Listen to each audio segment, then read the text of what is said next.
and one's dead this morning and you don't know why, do not drive yourself crazy trying to figure that out. Don't come on my live broadcast and be like, hey, my bird died. What happened? Because I don't know. I mean, how much effort you want to put into trying to figure out why this $5 bird died? I mean, it just died. If it's only one bird, just move on. Let it go. It's going to happen.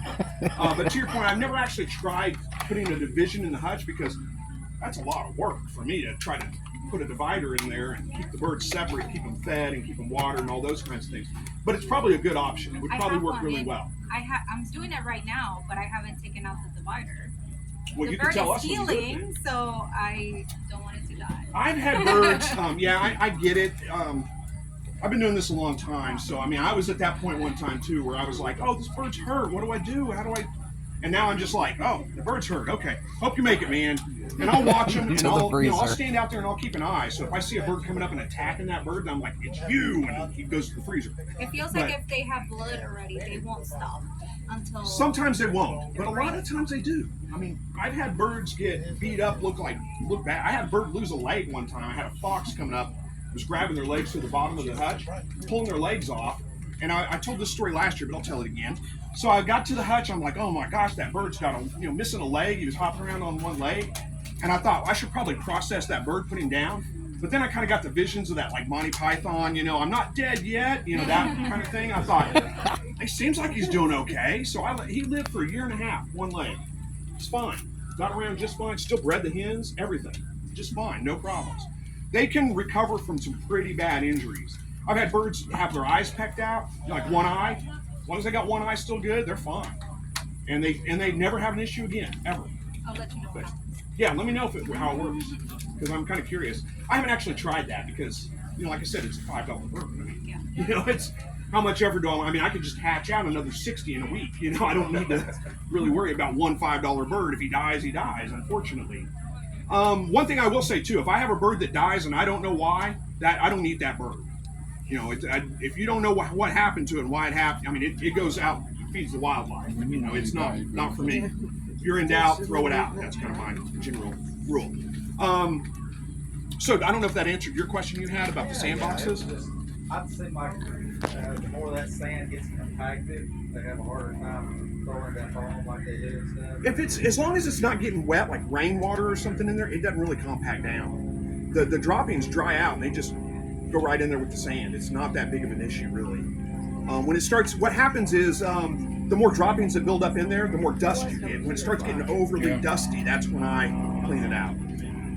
And I probably go longer than I should sometimes because it just doesn't, it doesn't seem to affect them much. I don't have any issues with it's not sticking to their feet. None of those issues are happening. The only reason I ask you, I do it once a week just because I like the sand with clean, Yeah, and there's nothing wrong with that. You can do it.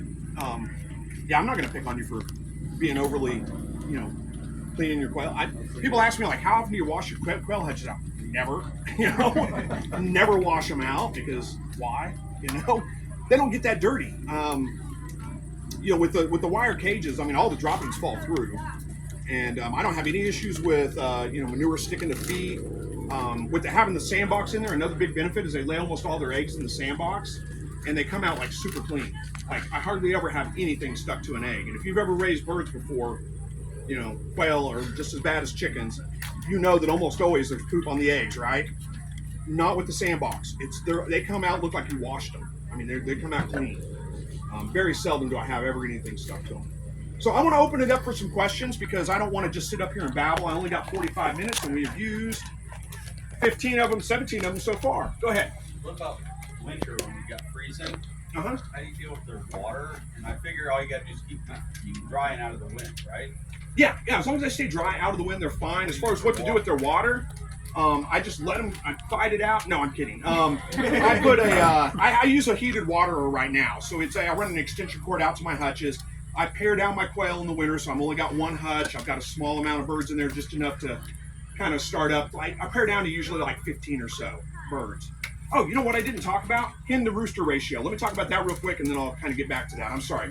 While I'm thinking about it, hen to rooster ratio, you only need one rooster for every about 4 to 5 hens. Somewhere right around there. You can go 1 to 6, you can go 1 to 4.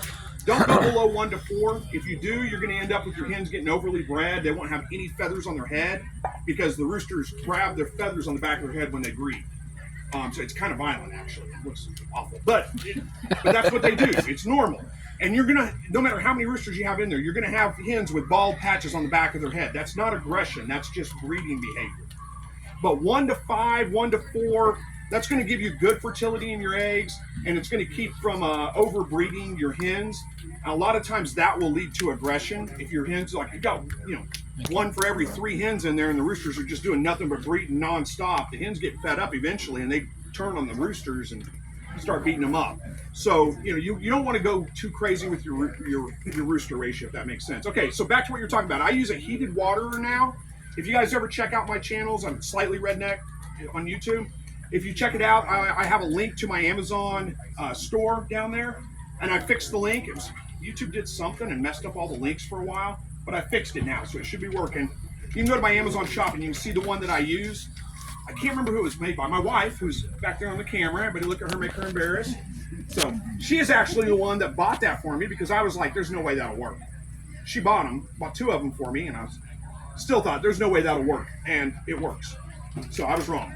Or I was mistaken, I guess. But anyway, That's the water? Pardon? That is the waterer? It's a waterer, right. It's a heated water. I have it up on my phone. Yeah, he has it pulled up. Everybody look at his phone. That doesn't do any good, but, Farmer you Innovator can't see that from here. But 60p.